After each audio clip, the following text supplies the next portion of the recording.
whispered in English, if you don't eat, you're going to offend them and they're going to stop coming to church. And so I felt a lot of pressure to kind of participate, so I started eating. I think I did a good job. I ate 2 or 3, and I said, "Husog na husog ako," in just a heavy American accent, and they all busted up laughing because it was just a big prank, because of course they knew having Adidas for the first meal in the Philippines would be kind of jarring for me, but it was a way for them to welcome me to the barangay and kind of to just that communal family that they had there, so it was a really fun experience. It was really tough for the first 12 months trying to communicate. Tagalog is not an easy language to learn as an English speaker, especially if it's the first language that you're trying to learn outside of English. But after about a year of that, that's where I feel like the light switch kind of finally turned on, and I was able to think in Tagalog and communicate in Tagalog. I wasn't translating between the languages, and it became a much different experience for the last 12 months of my mission, where I feel like I made really, really amazing friendships.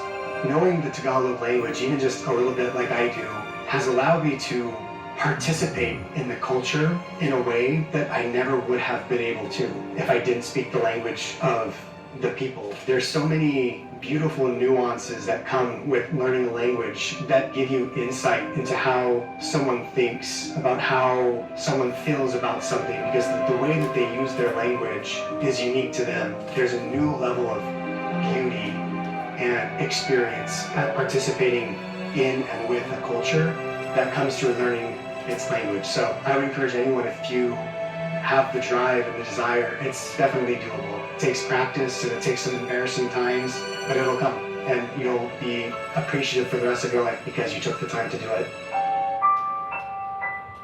Kahit mahabang panahon na naging sundalo ka, anong pinaka-challenging na experience mo sa pagiging sundalo? Ay nako.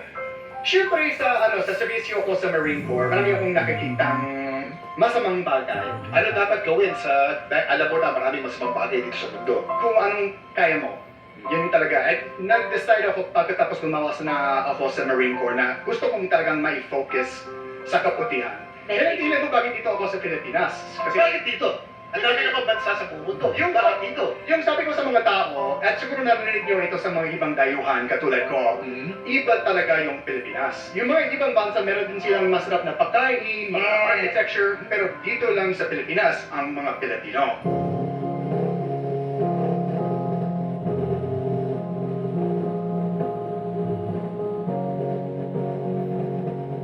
There's something different about the Philippines.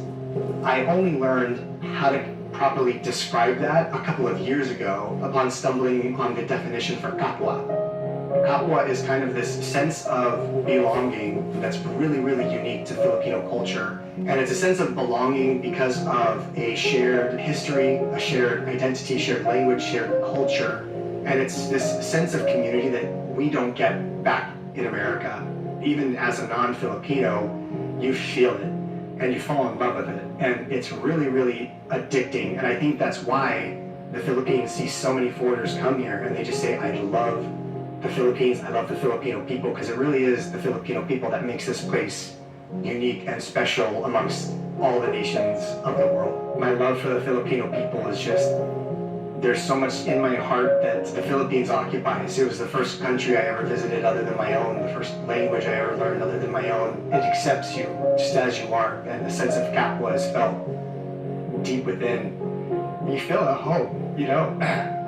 When you come from a Western country where if you're taught just rugged individualism, you know, be your own person, you're responsible for your success and your happiness, and you walk through the barangay and it's just the most it's the most beautiful people I've ever interacted with.